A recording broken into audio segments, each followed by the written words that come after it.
chetu cha leo ni She Garage, na mwandishi wa kitabu hiki anaitwa Yasinta Wandiba, na mchoraji wa michoro mizuri unaiona humu anaitwa Mr. Ali Lupatu. Okay? Yes. Mimi nitasoma leo kitabu hiki, lakini nitasoma paragraph moja tu. Wengine tunashirikiana kusoma. Okay? Yes. Ukifika zamu ya kusoma, soma kwa sauti, soma ukijiamini. Kwa sababu hatuko hapa kwa ajili ya kukukosoa, si ndio eh? Tuko hapa kwa ajili ya kukusikiliza na kukusaidia. Okay? Yes. Sawa. She Garage, written by Yasinta Wandiba, illustrated by Ali Lupatu. Chapter 1. Seeds of a Dream. In a lively African village, under the shade of giant baobab tree, two best friends, Alia and Elma, had a secret dream. They were not like other children who played with dolls or games. They loved cars, motorbikes, and big machines that roared and rumbled like thunder. Paragraph yangu imeisha, si ndio? So, kwenye display hii hapa. Nani anafuata kusoma paragraph inayofuata? Loud tukusikie wote. Near the road, watching all sorts of vehicles go by.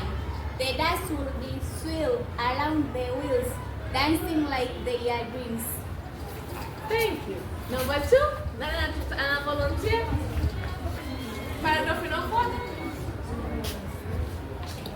Alia reading to Elma and Wilfred. I wish we had a press where we could fix their machine and press this just for us. Thank you. Alia leaned in closet to Elma and Ed. His friend wish we had a place where we could fix their machine, a place just for us. Thank you. Group number 3. Paragraph inayofuata.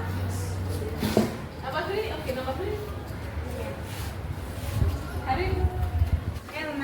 Elma's eye lit up with excitement. We could call it She Garage, a garage where girls like us can fix anything, from bikes to bike tracks.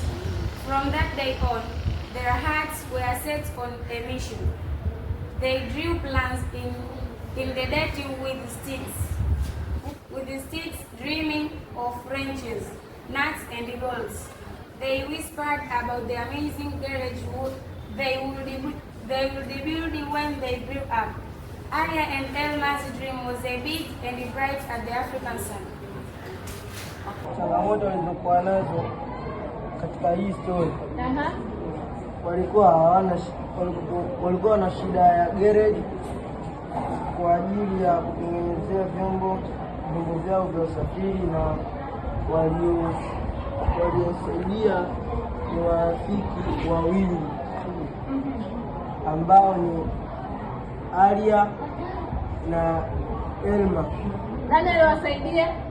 Alia na Elma. Nani aliwasaidia? Nani aliwapa msaada? Jina la aliyowapa msaada? Mr. Mtutu.